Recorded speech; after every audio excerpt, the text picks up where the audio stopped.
guys, Tiffany here. It's been a while since I've made a Farm Fresh Friday video, but today I am making yogurt. So I thought it'd be really cool to share with you guys how I make yogurt. It is so easy to make yogurt, and honestly, I think it's better for you. So what you're going to need is you're going to need a gallon of milk. Can be store-bought, can be fresh, raw milk. Sky's the limit on that. Depending on if you're wanting to keep your yogurt raw, the temperature might vary. You might want to do some research on that. This, I'm going to share how to make it with pasteurized milk, because that is what is the most easily accessible for regular people who don't have access to a family cow. So what you're going to need is you're going to need a gallon of milk. You're going to need a large pot. You're going to need a thermometer to monitor temperature. You're going to need a measuring cup, and then you are going to need jars for storing it, as well as a culture. Now, you can use regular yogurt from the store as your starter culture, or you can actually buy live culture online, depending on what type of yogurt you are wanting to use.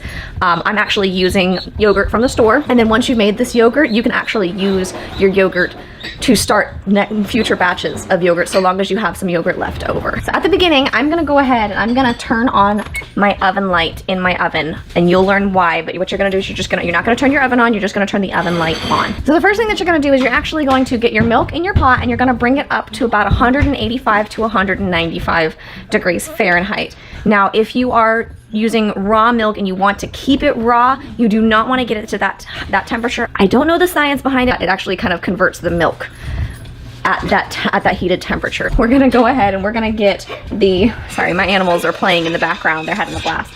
So we want to continuously stir. You don't want to scorch your milk, so you're gonna continuously stir and slowly bring it up to 185 degrees. You don't have to stir it so frequently when it's still in the low temperature. Like right now, it's at about 75 degrees.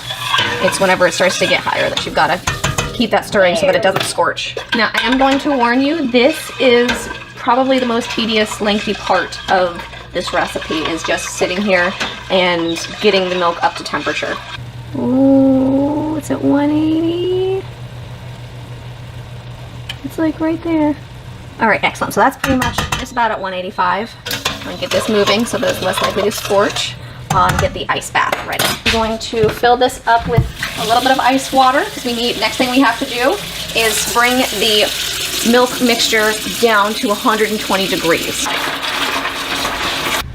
we're going to just set this right in here, and we start stirring to bring the temperature back. We're going to get it down to 120 degrees Fahrenheit before we introduce the live culture.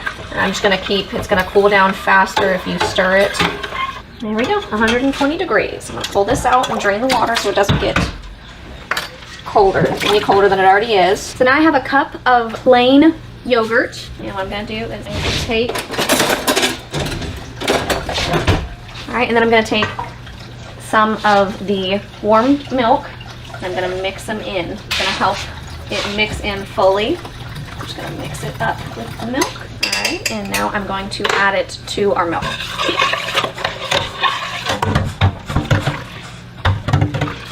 So I've got my lid on the pot. I'm gonna cover it over with a towel just to help trap that warmth. And then we're gonna place it. Now remember, we put the light on in the stove. Now the reasoning why we turned the light on in the stove is because that light is actually gonna help keep the temperature in there warm, not hot, but just warm, because that's what's gonna help this live culture convert the milk into yogurt.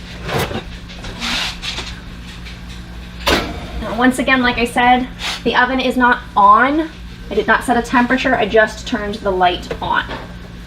This is gonna kind of help it be warm in there. So we warmed the milk up to 185 degrees Fahrenheit. Then as soon as we brought it to that temperature, then we dropped it in an ice bath and brought the temperature back down to 120. And I believe it's 110 to 120. And then once we reached that temperature, we added the live culture, either a yogurt or a powder. It's like a powdered live culture. And then as soon as that is done and mixed in, we put it in the oven with just the light on, wrapped in a towel. You could keep the yogurt in the pot. I've always done it this way. Or you could go ahead and put it in the jars if you're not planning on adding anything. I like to add vanilla and a little bit of sugar to mine just to sweeten it a bit, but it's completely preference. So we're gonna go ahead and let this rest in the stove. And if you've never made yogurt before, this is gonna sound really crazy because you never leave milk out on the counter.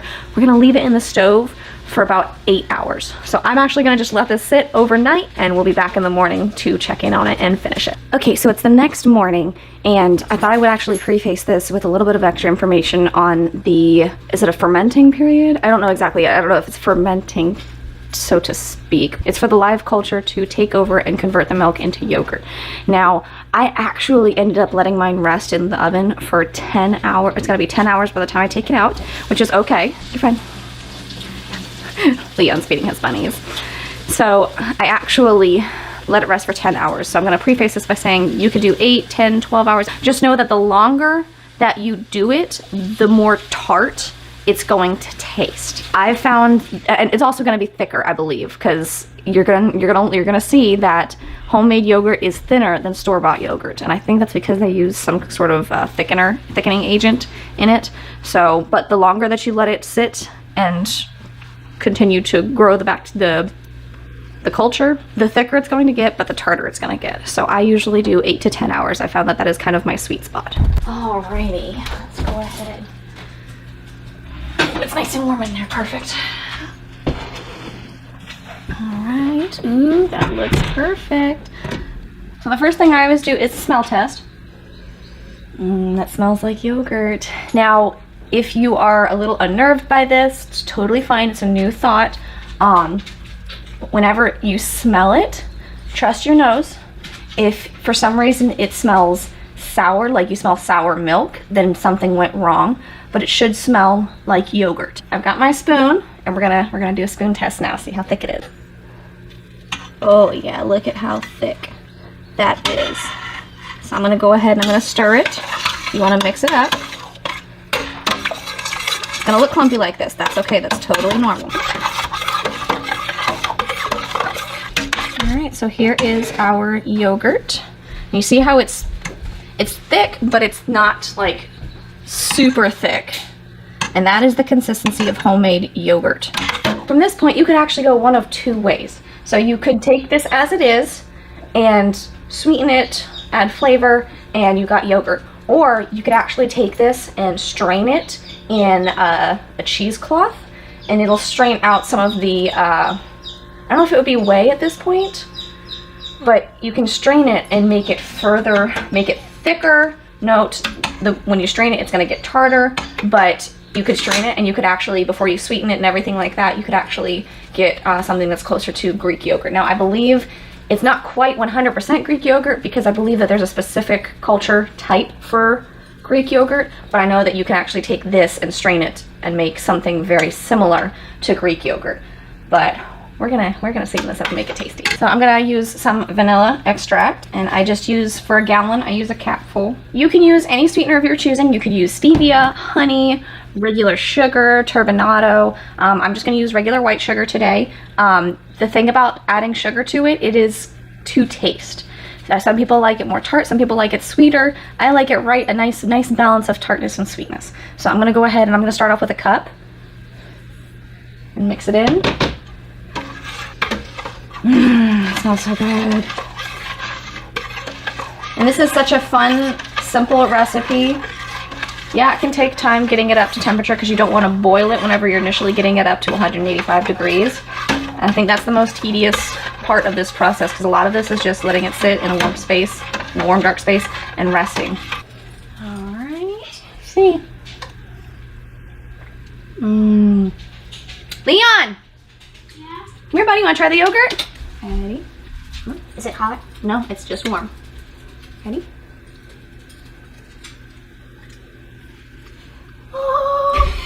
That good? You heard the approval. He says that's tasty. I have some freshly cleaned half-gallon size jars. You don't have to put them in half-gallon size jars. You could put them in quarts, pints, half pints. You could even put them in like little single serve cups, which I think actually is a really good idea. But we're gonna put them in here.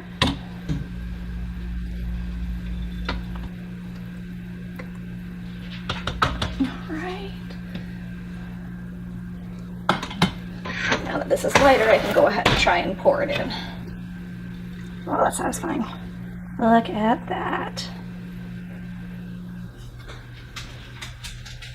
Look at how perfect. And there you go. Here's our yogurt, and I'm gonna go ahead and stick this in the refrigerator, let it chill, and then we can use it to do whatever we want that you would use yogurt for. I hope you guys enjoyed this. Maybe next we'll make some homemade granola. I think we're gonna make some homemade granola next. So I'm gonna try to get back on Farm Fresh Fridays. If I can at least get one up a month, that'd be cool. So keep an eye out, and if you guys have any recipes or any farm fresh ingredients that you guys would like seeing used in some of our videos, leave a comment down below. I want to come up with many different ways that we can eat stuff that we can grow or source at farmers markets. I'd love to incorporate that more into our diet in fun ways. So thank you so much for stopping in.